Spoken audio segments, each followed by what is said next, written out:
Coronavirus changing the political shape of Britain. Throughout modern times, we've always been a pretty centralised state, but today Manchester is saying no to London. Wales wants to block people coming in from hotspots in England, and polls show a growing desire for Scottish independence. London's authority has always been based on the rest of the country saying yes. Ministers are facing genuinely agonising choices, but what on earth happens when people start saying no?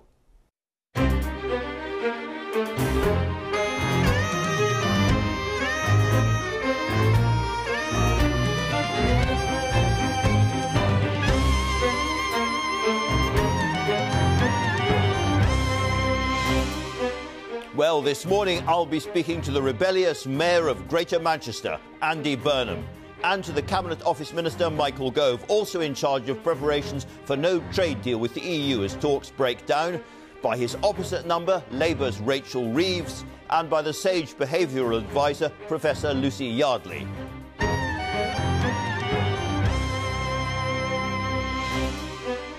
And because we need some entertainment and even some laughter in these dark times, I've been talking to Dawn French about novels, comedy and cancel culture. You need to offend a tiny bit to work out what's funny.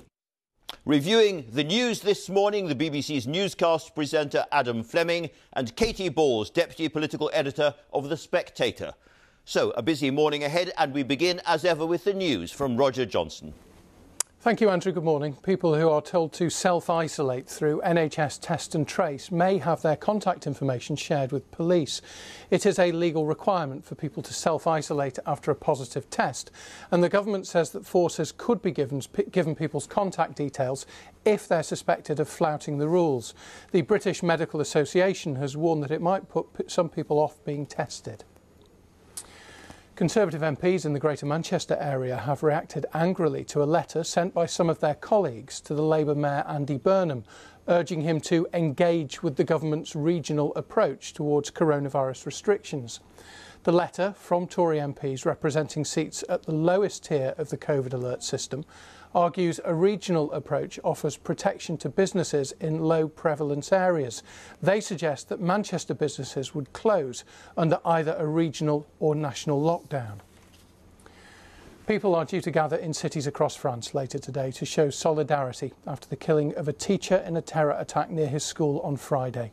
Samuel Paty was apparently targeted after showing his pupils cartoons of the Prophet Muhammad during a lesson. Teachers' unions have organised today's demonstrations to show support for teachers and freedom of speech. A convicted murderer who confronted an armed terrorist on London Bridge last year is to have his prison sentence reconsidered by a parole board 10 months early. Stephen Gallant had been attending a prisoner rehabilitation event at Fishmongers Hall in the City of London when another attendee, Usman Khan, began stabbing those around him. The Lord Chancellor has now granted Gallant what's known as a royal prerogative of mercy in recognition of what was described as his exceptionally brave actions. And finally, the first ever same-sex couple on Strictly Come Dancing has been revealed. Nicola Adams made history after she was partnered with professional Katia Jones. The Olympic gold medalist joined 11 other celebrity contestants for the show's launch last night. The pandemic means that Strictly has a new look this year, with the judges, presenters and audience all socially distanced. That's it from me. The next news here on BBC One is at 1 o'clock. For now, back to you, Andrew. Very many thanks for that. And as ever, to our front pages, the Sunday People was a very strong one there. Perfect winter storm for the NHS. Lots of bleak reading if you want that inside there. The Sunday Telegraph splash is about Tony Blair being accused of breaking quarantine rules, but they've got a very interesting story here as well about COVID. Tory grandees, that senior Tory MPs, demanding the exit strategy from Boris Johnson from an endless series of lockdowns. And I think that's what a lot of the country wants to know as well. The Observer is looking at the other side of the story, the economic impact. 1 million young Britons, it says, face a jobs crisis within weeks. The Mail on Sunday last week was pursuing Matt Hancock for drinking late in a Commons bar, it alleged, and they have not got their teeth out of his bottom yet. There's another series of pages about that. I'm sure we'll be talking about that. And finally, the Sunday Times there has got a horrific story about a sexual assault, an alleged sexual assault in Abu Dhabi during a literary festival. Now, we're turning to some of the papers outside London. The Manchester Evening News has a very well alliterating headline there about the extraordinary week they've been facing politically.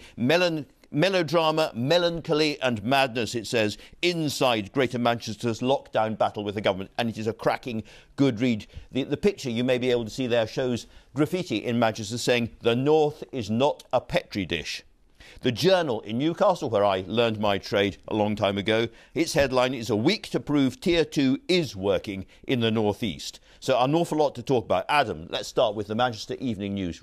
Read through really interesting inside account of those very, very difficult talks between Andy Burnham, the Mayor of Greater Manchester, on the one hand, and Number 10 on the other. Yeah, Jennifer Williams writes this very gripping piece about the meetings that happened, the invitations to meetings that were never sent or were sent at the last minute, and just the growing tension between London and Manchester. But she starts off by making the point that we are at the position now on Sunday where we were last Monday, which is you have central government saying case numbers of COVID in Manchester are going through the roof. It's a really dangerous position. They need to move from Tier 2 to Tier 3, the highest level of restrictions. And Andy Burnham, the Mayor of Manchester, is resisting that, both on grounds of the evidence for the number of cases and also saying that there's not enough financial support for people who are affected by the closure of businesses. So we're exactly where we were at the start of the week. But maybe we won't be after your interview with him. We'll see. Now, one of the very many reasons for having you here, Adam, is you have an overview of things. Can you just bring us up to date about where we are in terms of hospital admissions around the country generally?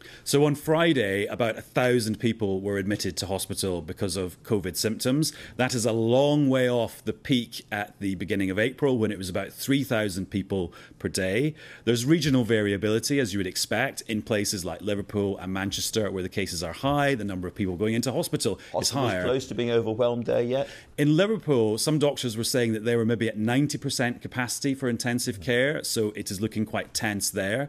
The Prime Minister said that in Manchester, intensive care capacity is at about 40% of where it was in terms of people in beds at the peak. I suppose the glimmer of good news, though, is that if you look at the graph on the government's website, the number of people going into hospital is rising much more slowly than it did back in the crisis period in March and April. And intensive care doctors say they now know much more about how to treat people, so they're more likely to survive if they do end up in hospital. I was going to say, of course, the death rates are much lower than they were then. Very interesting. Katie Balls, can I turn to some of the politics of this? I mentioned the story in the front page of the Telegraph there about Tory MPs desperate to know how the heck we get out of all of this. But there's also been a fantastic row about a letter. To explain about those stories. Yes, so the Prime Minister's on pressure on all fronts, really. And one side is senior Tories in his party, some peers, some MPs, very sceptical of lockdown, long have been, saying, what is the way out of this? Whether it's just the Tier 3 system or even a circuit breaker, their point is this isn't sustainable. And they want the Prime Minister to come out and outline a route out. Now, the Prime Minister often talks about how things will get better. The deadline for that can change. But there is a sense that often by March there should be some type of breakthrough. But I think that the worry is things like a vaccine might not come through, and the Prime Minister needs to be clearer about what exactly he is betting the house on. But then on the other side, I think we're seeing a letter, which is, if you're looking at what's happening of Andy Burnham, Greater Manchester, but also Tory MPs in those areas, refusing to go to Tier 3, beginning to see the kickback. Now we have a selection of Tory MPs, all in Tier 1 areas, as far as we can tell, places like Norfolk. And they are saying, you know, you have to, and urging this group to work with the government strategy, making the point that it would achieve little to lock down areas with low infections, just to have more, I suppose, unity across the country. I think that while the letter has a point, the risk, and we're seeing it at the moment in terms of... We're seeing some tweets, I think, now from some of the northern Tory MPs who are irate, to say the least, about their soft southern colleagues telling them what to do. Yes, so this is the risk factor with this letter. I think that it is hitting the wrong note with many, and you're getting that backlash. And I think the problem is that the way this is coming across is in a way as, you know, just because you're in trouble doesn't mean you have to bring us down with you. Now, I think there are probably other arguments to be made for the regional approach, but I think with the north-south divide, I think becoming a real potentially toxic issue for the government in its coronavirus strategy, anything that increases that idea is risky for them. Sure. So there's politics out in the wider world, as it were. Let me ask you about politics back in Westminster. Matt Hancock vigorously denies that he's done anything wrong in drinking in a bar after closing time, as it were, in the House of Commons. But the Mail on Sunday is not letting go easily, is it? No, we have another front page on this, and ultimately suggesting that the House Secretary has not been straight with the newspaper. They're saying they've asked him multiple times, we're going into double figures here, and he won't clarify if he went back to this bar in Parliament after voting and therefore breached the 10 p.m. curfew that we know inside government he was one of the biggest supporters of. Can this story keep running? It's quite clear the House Secretary does not want to comment on it. I think it's very unlikely he's about to resign over it, and it doesn't look as though Number 10 is going to push him. But it does have serious, I think, consequences. The first is we know compliance is a real issue in terms of the rules. So anything which undermines that further is problematic. And Matt Hancock, as the Health Secretary, is the person trying to get people to comply. So perhaps he should give a fuller response. And then also, I think it just highlights that as the chief dove, in a way, that's how he's seen in this government. There are lots of figures in the Tory party who ultimately do not think favourably of Matt Hancock, and I think would be happy to see him moved. And I think we are seeing that in some of the briefings. And so the lesson is we all have to watch very carefully how we behave, Adam. And if we don't, the police will know about it. That's the other big story today. I think it came from the Health Services Journal originally. We can see that on the screen. I think they don't go for big, bold tabloid front pages, as you can see, but they are revealing that data from the track and trace system collected under the NHS is being passed to the police. And, of course, Adam, it is an absolute legal obligation to self-isolate when you're told to do so. Yes, although Priti Patel, the Home Secretary, was in front of a parliamentary committee a couple of days ago and confirmed this had been happening for a little while because, as you said, it is the law that you have to isolate if you get a positive test and you're told to isolate, and that can be enforced by the police. So, of course, the police need access to the data. I think what's just happened here is a little bit of a bureaucratic tidying up exercise. But then you've got this tension between people saying, well, people might not want to engage with test and trace if they know that their data is going to be passed around and they could be fined by the police. Maybe you wouldn't apply for a test if you were worried about that. But then you've got the other side of the equation, which is only a tiny handful of people actually do isolate when they're told to. So maybe you need to toughen up the penalties so that people are encouraged to do that. Absolutely. Well, here's an extraordinary thing. We are 13 minutes into the programme, and so far I haven't said the word Brexit. Katie Bors, there's my guest later on is Michael Gove, and he's written a really interesting op-ed piece in the papers today. He has always been seen, hasn't he, as one of those people in Cabinet most concerned about leaving without a trade deal. But there's a big change of tone this morning. Yes, and I think in this op-ed, which includes a Star Trek reference as he goes through it, Michael Gove was trying to effectively say, look, I would rather avoid a no-deal situation or an Australian-style deal, as Number 10 like to call it. But if it is the choice between that and what's currently being offered by the EU, I'm going to do that. Now, Michael Gove, I think part because he's been so involved in the no-deal planning, is often reported to be rather squeamish about the prospect of heading into January with no arrangement with the EU. I think the question here is, clearly the talks aren't operating exactly as planned, but they're not completely closed. The UK line is the EU can come to us. So this is clearly posturing. The question is, will the EU believe it? Because the big frustration the whole way through on the UK side is they often think that the UK is just saying things for the sake of it, and they blame previous governments for that. All right. Well, we're talking about Britain and the wider world now, Adam. So there are two stories. One we can mention very briefly, which is this horrible sex story on the front page of the Sunday Times involving a sheikh from the UAE and somebody involved in a literary festival, the Hay Literary Festival out in Abu Dhabi. The significance of that is that we have big, big trade and economic links with the UAE. Yes, so this is an author called Caitlin McNamara, who was helping to organise an outpost of the Hay Literary Festival in the UAE. She's waived her right to anonymity and is claiming that she was sexually assaulted by an Emirati minister. His lawyers have issued a statement denying it. But interestingly, when you get to the bottom of the article, it's turning into a sort of international legal thing about should the Metropolitan Police have the right to go and investigate these kind of crimes extraterritorially. We haven't got time to tell a huge story of the day, but I'll give you the headlines. The American election, Biden well ahead, but Donald Trump working really, really hard in those huge rallies and just beginning to close the gap. And so to the weather. Cold. If you really need any more details, here's Ben Rich in the weather studio. Ben. Thank you, Andrew. Yeah, we could just leave it at that, to be honest. It is going to feel really chilly across the UK during today. A lot of cloud around as well. That's not helping with the chilly feel. And that cloud, in places, will produce the odd spot of light rain. But equally, that cloud breaking up here and there to give some sunny spells. It's fairly bright across the far southwest at the moment. We'll see some sunny spells at times through Wales into the Midlands. Northern Ireland should perk up a little bit for a time. And also northern Scotland seeing some spells of sunshine. But that's where we'll have the lowest temperatures, just 7 or 8 degrees here. And even further south, highs of just 13, 14 or 15. Now, as we head through this evening and tonight, we'll see some heavier rain pushing across Northern Ireland. That'll get up into Scotland, parts of northwest England. Drier with some clear spells further south and east. Temperatures lowest across eastern areas and in the far north. A little bit milder in the west because things here will be very cloudy. We'll see some outbreaks of rain and increasingly brisk wind as well. And through tomorrow, rain will affect Northern Ireland, parts of western Scotland, northwest England. Further south and east, largely dry with some hazy sunshine. But those temperatures starting to nudge up a little bit. And as we head through this week, yes, it does look pretty unsettled. We'll see some outbreaks of rain at times, but at least for a little while, it will turn a bit less cold, Andrew.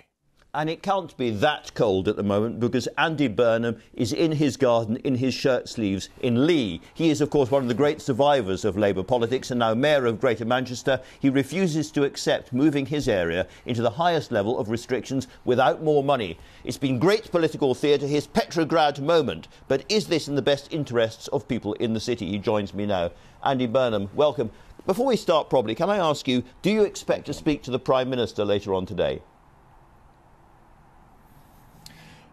That's not been suggested to me, but of course I would, Andrew. I'd be ready to speak to the Prime Minister at any time to try and resolve the situation that we're in. But I don't expect to, but of course I would be willing to. Are you talking to anyone from the central government at the moment?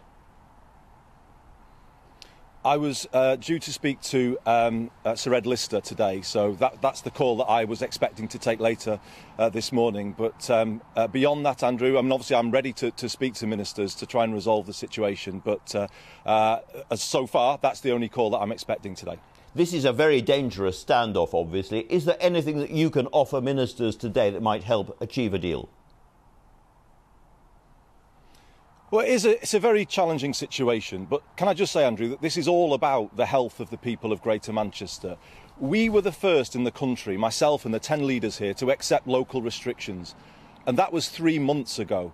So to those who say we're playing politics, I would point them to that, which proves that we're not doing that. The truth is, health, protecting health, is about more than controlling the virus. We've been under those restrictions for 3 months. And people's mental health now is pretty low. People are worrying about their jobs, their kids, their homes, their businesses. So this isn't about politics or about money. This is about people, people's health and what's right for them. And what I would say to the government is let's come together and agree a package of support that helps people through this. A punishing lockdown without support, trapping places in Tier 3 all winter, I think, will cause real harm to health in the broadest possible sense. But meanwhile, COVID-19 is spreading very fast. When do you think that intensive care units in Greater Manchester will be full?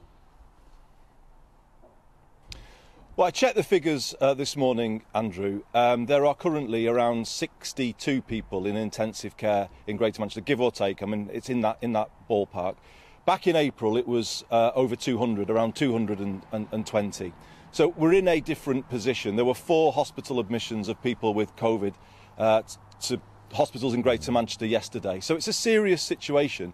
but I don't think it was the situation that was described by the Prime Minister on Friday evening. And of course, on Friday evening, he was flanked by the Chief Scientific Advisor, who said he had doubts about whether Tier 3 would actually work to bring cases down. So we need to have a discussion here with the government about what protects people's health, protects people's jobs and brings people back together. And the current approach to Tier 3 isn't doing that. Well, let's just remind people what the Prime Minister did say in that speech. He said that in your area, cases had doubled in the last 9 days. High infection rates were creeping up the age range, while cases are 690 per 100,000 for 16 to 29-year-olds, and they've now risen to 224 per 100,000 for the over 60s. And he said that the number of COVID inpatients in ICU beds is already more than 40% of the number at the height of the first wave. That's very high, and that's inevitably going to raise further. And doing what you are doing, not allowing these extra restrictions, is going to cause the loss of life.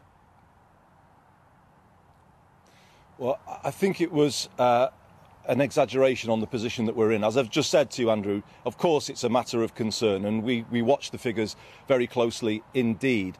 But the figures have been falling in Manchester itself in the last few days. Across Greater Manchester, up slightly, but certainly not doubling every 9 days. So let's be careful here. You know, I would certainly say this morning, let's step back a little bit from the war of words. I'm not necessarily coming on your programme to fuel that this morning. What I am saying is let's move towards a resolution, and it's why I'll be writing to the main party leaders in Westminster to ask them to intervene, for Parliament to intervene here. What we need, Andrew, is a fair financial framework if the government are going to insist on Tier 3. At the moment, they're doing side deals with individual councils. So that isn't good enough for me. Let's remember, the places they're trying to close in Tier 3, pubs, bookies, gyms, these are places where people are on low wages. And what we're saying is you cannot take away their place of work and not give them support. So an 80% furlough of the kind that we had back in March. Think of the taxi drivers, the people who work on the doors in those pubs, many of them self-employed, 80% self-employment support scheme.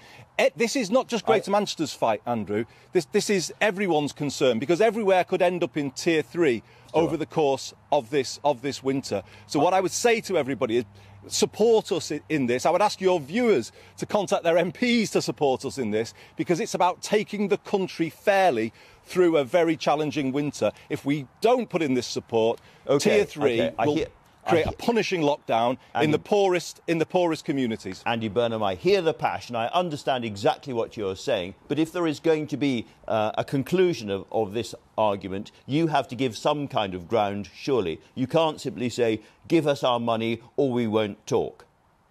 What's your compromise position? It's not a case of but it's as I was saying though, Andrew, it's not a case of give us our money. You know, we're just doing this for a big cheque for Greater Manchester. It's about people. It's about people's health. It's about people's lives, homes, families, businesses. That is what this is about. And if the government wants its Tier 3, in the end, it can impose that. What we are saying is, do that in a negotiated way with us that doesn't level down our communities. Now, you've said you won't accept these government restrictions as they're currently suggested to you. But if they're going to impose it, as you've just said, they can impose it, and there is absolutely nothing that you can do, is there? The government is the government, and they, of course, can impose these restrictions. I'm glad they haven't, and I think that would be a mistake to do it, because obviously we need compliance from the public, a sense of fairness here. And I think I need to reflect on the programme this morning, Andrew. I wouldn't say everybody, but I think the majority of people are supporting the stance that we're taking. And here's another critical point. This is a cross-party stance. The Conservative MPs in Greater Manchester are backing what we are saying and what we are doing. That's myself and the 10 council leaders. Are you still thinking about a legal challenge? Conservative council leader in Bolton is backing our approach. Are you still thinking about a legal challenge? Well, I would do anything to protect low-paid workers who I think now are very, very close to the edge, and I don't think they can survive on 2/3 wages. So the legal challenge applies to that. I think it's discriminatory on people in the lowest paid professions to say you can have a 2/3 furlough, but we paid an 80% furlough for people on middle incomes earlier in the year. I don't think that is fair. Straightforward, it's not fair. All right, but this is dividing the country. How helpful is it that you've had a letter this morning from MPs from Norfolk, Suffolk and Devon saying that our constituents, like yours, have made many sacrifices to get and keep the virus under control in our areas, and you should back off? Well, I'm not sure a sort of "we're all right, Jack" letter from a group of Southern Conservative MPs is going to cut much ice here. And I would say to them, some of them represent constituencies whose cases were higher than ours when we went into national lockdown. So they need to sort of look back at the whole of this. And their cases are higher than ours than when we went into Tier 3 restrictions earlier in the year. And I would also say to them, as I said at the start of this interview, anywhere could end up in Tier 3 this winter. In fact, I would say places are likely to end up in Tier 3 this winter. Therefore, it's everyone's concern that we protect the lowest paid in our communities, the self-employed, who are left with nothing on the government's current deal. All right. So that is what I would say back to those MPs, and playing kind of one place off against another. We think what we are doing is right for Greater Manchester, obviously, but it's also right for the country. Andy Burnham, thanks very much indeed for joining us this morning. Very interesting indeed. Now then, Lucy Yardley is a government advisor sitting on SAGE, but as a professor of health psychology at Southampton, she's less a medical expert than one who studies how we respond. Very significant at the moment. When I spoke to her, I began by asking if she agreed with the Prime Minister's comment that people aren't following guidelines now because over the summer they became complacent and blasé. Blasé and complacent, I think, is a bit harsh. The people were being asked to go back to activity. They're being asked to eat out, to help out. And I think people thought the risk is down. Maybe people didn't realise quite how careful we had to be when we did start doing more. But I don't think that message was getting across very much at that time. But the polling shows that most people actually favour further restrictions, and yet when it comes to their own behaviour, they don't follow the rules. Can you explain that paradox? Well, actually, the surveys also show that people have very high rates of intending to do all the things that are necessary and report trying to do it most of the time. So where people are failing to do it, it's not really that they're deliberately trying not to do it. It's that often for personal reasons, it's quite difficult for them to do it. Some people can't do it because they can't afford to. And people have all sorts of other personal reasons where they might have to feel they bend the rules a little. And where people are not following the rules, it's not necessarily doing it in a really blatant, non-risky way. A lot of people are just, for example, when they're asked to self-isolate, nipping out to do one last shop because they don't want to bother people with having to do it for them, and they don't think they can get online and so on. So it's not really the kind of deliberate non-adherence that you might think. Isn't the truth that many relatively well-off journalists and politicians and people in the public sector are telling other people on low wages to self-isolate without really understanding the economic consequences for them? Isn't there a gap of understanding there? There absolutely is a gap. I'm happy to say that some efforts have been made to try to make sure that there is financial support for people, but there are delays in getting it. There are deficiencies in the support. So, you know, there are still a lot of financial pressures on people that do mean that it's harder for them to self-isolate. So, if those are the kind of pressures, how effective do you think that ever harsher and tougher penalties and fines are going to be on compliance and people following the rules?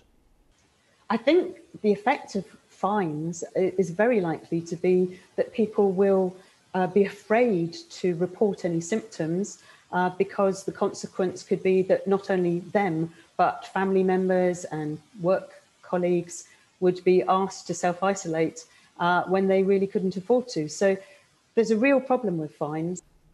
And now politicians from all sides are talking about further restrictions and regional clampdowns perhaps starting and stopping, and this going on for some considerable period of time. How effective do you think that kind of yo-yoing in and out of restrictions is going to be when it comes to compliance? Well, it is much harder to follow rules if you can't remember what they are and they keep changing all the time. And also, I think people are getting a bit disillusioned with the rules because they feel as if they're making a lot of effort and the infection rates are still going up. And so is it actually working? I think we need a lot more talk about the positives of what's happening at the moment. So instead of talking about harsher restrictions and people not following the rules, it would be really helpful to focus on the fact that most people are trying to reduce the infection rates and they are succeeding to a large extent. If people weren't, then actually the infection rates would already have gone up much more than they have. It's just a question of we do have to help people to do more. And that's not necessarily a question of harsher penalties and more rules. It might be a question of helping identify where people are finding it difficult to do infection control and coming up with positive solutions. Professor Yardley, thanks very much indeed for talking to us. Thank you for having me. Now, there's been a big shift from Labour this week as the party demands a national circuit breaker to stop the spread of coronavirus. I'm joined now by Rachel Reeves, the Shadow Cabinet Office Minister. Rachel Reeves, welcome. Good morning. Let's get rid of the jargon. A circuit breaker means that Labour Party wants us all to stay in our homes and not leave for 2 weeks. A 2 or 3 week period. This is what has been recommended by SAGE, and Labour are backing those calls for a 2 or 3 week period of time where there is stricter. More than 2 weeks. A 2 or 3 week period of time is what SAGE are recommending, and that's what Labour are supporting because we do want to follow the science. We do want to get a grip of this virus. We want to protect our NHS and use that period of time to fix the shambolic test and trace system that the government haven't sorted out yet. All right, but that means it's a national system. If I am running a surf cafe in Penzance and there's almost no coronavirus around me, or I'm in a small market town somewhere in England with very, very low incidence of rate, I have to lock down. I have to lose my business for 3 weeks because of what's going on in Manchester and London and Liverpool. The difference between what we're proposing and what the government are doing is our circuit break would be backed up with an economic package of support to support businesses and jobs through that 2 or 3 week period. So but let me just also say this. The virus is on the rise in every part of the country. In some parts of the country, it is on a rapid surge, but everywhere it's increasing, and the R rate is above 1 everywhere in the country now. And so on your point about the cost of this, exactly. Annalisa Dodds, our Shadow Chancellor, has released data today that shows the cost of inaction is greater than the cost of doing something. Using IMF figures, we're suggesting that it will cost £110 billion if the government don't take action, because people are already of their own volition, not going out, not using businesses. And so what we saw earlier on in the crisis and what we're seeing in other countries, if you get on top of the health problem, then you solve the economic problem. And one of the reasons why we've got the worst health outcome in the world, as well as one of the deepest recessions, is because we were much too slow in March to lock down the economy to get a grip of the virus. Clear about what you want. You would like all pubs, all restaurants, all gyms, all cafes, all hairdressers, all to close for 3 weeks, everywhere in the country, and nobody to leave their homes, and there'd be no household mixing of any kind in any home for 3 weeks. I think that like is too strong a word. Nobody wants to do this. But that's what you're proposing. We're doing this, and we are going along with the recommendations of SAGE because it is the right thing to do, and it now seems to us the only way to get on top of the virus. The tiered approach isn't working. Tier 2 is just a holding ground before you go into Tier 3. 19 of the 20 areas that have been put under local restrictions, the virus has got worse and the restrictions have got greater. The circuit break has an opportunity to break this circuit, but use the period of time, crucially, to get on top of the test and trace system, because over the period of tracing, 250,000 people, 250,000 close contacts of someone who has the virus have not been contacted. 80,000 in the last week alone.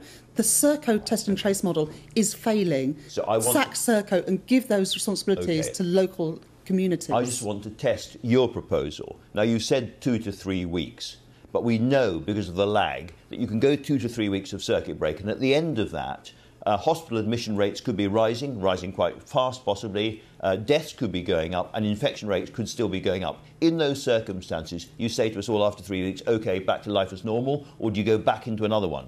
Well, we want to follow the science, and that used to be the government's mantra. They've got rid of that anchor. What SAGE say in the minutes published on the 21st from the 21st of September is that a circuit break could bring the R rate below 1. They also say the sooner you take action, the more likely it is to work. But government should have done this 3.5 weeks ago. Northern Ireland are now doing it. Wales are looking into it. Yeah, I know, the government here should as well. I have the minutes with me, and what they also say is that all of those closures and restrictions, closing the bars, the restaurants and all the rest of it, has to go on for a considerable period of time. In other words, longer than 2 to 3 weeks. So is it the Labour Party's proposal that those closures should just carry on going for as long as... SAGE are not suggesting, and Labour are not suggesting that you come out of that 2-3 week period and we go back to life as before. You know, we're not that unrealistic. But what we are saying is that 2 to 3 week period, instead of seeing growth in infections, you would see a decay in infections. It would gain you 28 days. And it's important that that time is used to fix the test and trace system, which is a key tool in our fight against the virus, which just isn't working I think today. What everybody wants to know, however, Rachel Reeves, is this going to be the first of many, many such lockdowns? And I read you again what SAGE says themselves. They say multiple circuit breaks might be necessary to maintain low levels of incidence. In other words, you say 2 to 3 weeks, but there could be then a short gap, and then another 2 to 3 weeks, and then another, and another, and another. And if that is what is needed, then that is the approach that has to be taken, because we've got to get a grip on this virus. But at the moment, it feels like we're going into a tunnel and you've no idea where the end of that tunnel is. You've no idea when you're going to come out of it, whether you're in Tier 2 or Tier 3. The economic effect is devastating. And what Chris Whitty and Patrick Vallant's saying is that even Tier 3 isn't going to get the numbers down, isn't going to get control of the virus. So we're pursuing a strategy, the government are pursuing a strategy now, which we know isn't working and is having a devastating impact on business. Try something different. Stop being wedded to this model that isn't working, and instead follow the science, implement this circuit break. Let's work together to do that, to get control of the virus, to protect our NHS and to fix our test and trace model. Rachel Reeves, thanks very much indeed for coming in and talking to us. Now then, as the American election draws near, you can listen to Newsnight's Emily Maitlis and our North America editor John Sopel dissect the latest news and analysis from the campaign trail on the BBC's Americast podcast. You can find it on BBC Sounds and the TV version of the iPlayer. Now then, apart from being one of the nation's favourite comedians, Dawn French is also one of its best-selling writers. Her new novel, Because of You, is about two very different women whose lives are changed dramatically by the birth and then the disappearance of a baby girl. It's about parenting and loss, secrets and lies. I caught up with Dawn just before the latest London COVID restrictions came into force. She began by telling me how her love of writing books is now even greater than her love of comedy. It honestly is my favourite thing to do. Just being in my own head and visiting my own imagination is my favourite thing, which is odd, really, because I've spent my life in so many partnerships and in such a kind of gregarious way. I think we can say that this novel, Because of You, focuses around a child stolen from a maternity ward early on. And it's got a very, very multicultural cast. There's quite a lot of black characters who are very central to the novel, and their black experience is central. So I take it you don't approve of people who say you have to be black to write black? Yeah, I think it would be very sorry old state of affairs if we couldn't imagine anyone we liked when we're writing. If we start to police who you can write in fiction, I think that's a hiding to nowhere, really. And for me, you know, my lived experience is in a multicultural family, so this is the norm for me to write any colour I like. So do you think that the experience of being married to Lenny Henry back in the 1980s, when you were getting horrible racist abuse as a family, allowed you to write about the black experience in a way that perhaps another white female novelist might not be able to? Well, I've certainly lived through some interesting racism, that's for sure, and vicariously through him I did, because I witnessed it coming at him all the time, mostly in rather insidious ways that you can't quite grasp, and then you think, oh, that was an odd, uncomfortable moment that happened just there in that cab or in that boardroom or in that meeting.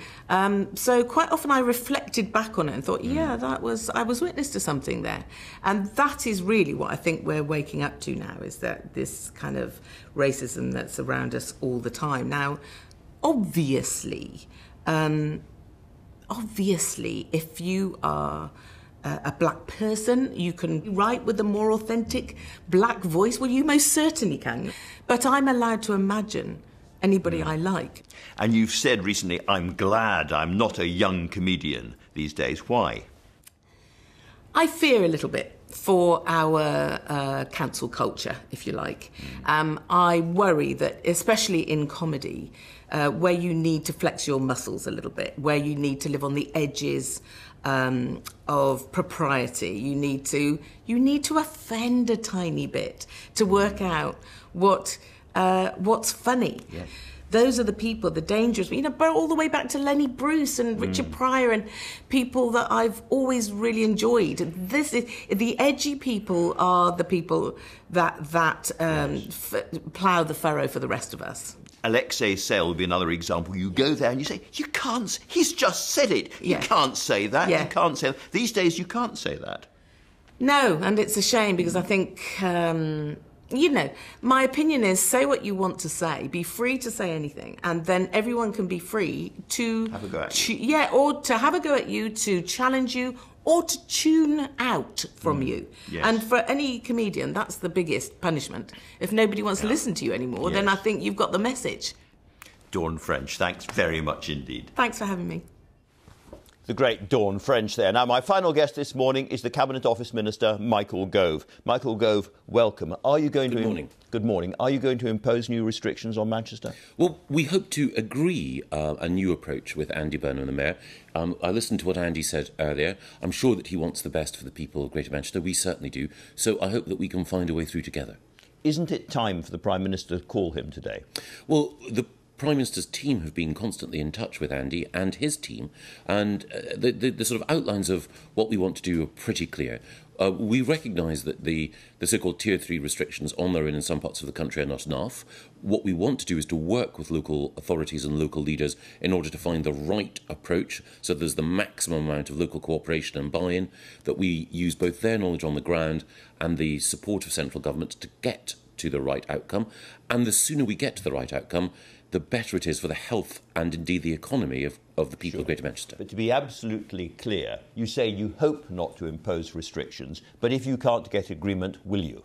Well, at this stage, in this context, we want to secure agreement. I understand that. I'm saying, but will you impose restrictions if you can't get agreement? Yes or no? Yeah. We're going to have to look at the position, but we absolutely want to work with the Mayor and the political leadership of Greater Manchester, because every day that we delay, there is a risk of the virus spreading further, more people being in hospital, more people, as a result, sadly and tragically, dying. And we've got agreement from the political and civic leadership in Liverpool and in Lancashire.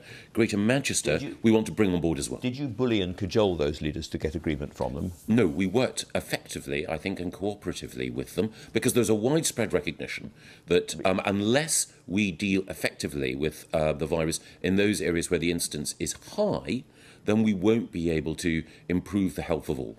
Peter Foster, who's the Labour leader of Ribble Council, said he was bullied and cajoled and blackmailed into agreeing. Mohammed Iqbal, who's the leader of Pendle Council, said Lancashire leaders have been blackmailed into doing a deal by government. And Joe Anderson, the mayor of Liverpool, whose brother has just died, said that try to tell people that we supported this package is an absolute blatant lie. Well, it is the case that in every part of Lancashire and in Liverpool, agreement was reached. Because you blackmailed and cajoled them? No.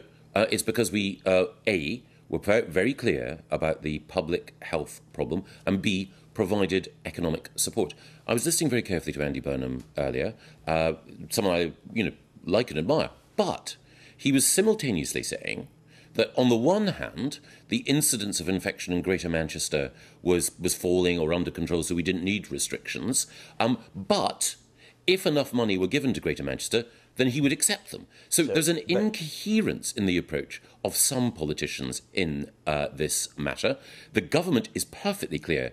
We believe that we should have appropriate restrictions in aid of public health, and we also provide generous financial and economic support to individuals and businesses in infected areas. And Andy has a straightforward choice. Is he going to put public health and the economy of the people of Greater Manchester first? If he is, then we can secure agreement today. Well, what he says he is doing is trying to protect the plight of very low-paid workers who are having a horrible, horrible time. You keep telling us, rightly, that the virus is no less lethal now than it was in March. Yes. And if that's the case, why was it in March you were paying 80% of people's salaries and now it's only 67%? Well, actually, if you look at both the job support scheme and the universal credit top-up, then it will be the case in many cases that people will be receiving 80% or so of their salary. But the fundamental incoherence in the position of Andy Burnham is that, on the one hand, as I say, he says, actually, the virus is not spreading at a rate that merits these restrictions. And then he's saying, but actually, I will have them if I have the money. If he were being truly concerned about public health, then he would say, let's have these restrictions now. And the other thing is, the earlier we have the restrictions, in those areas where there is high instance, the better for the economy of those areas, because we stop the infection spreading in a way which will do further damage to the economy as well as to public health. And the thing I find perplexing is that Andy is saying, let's not have these restrictions in Manchester at all.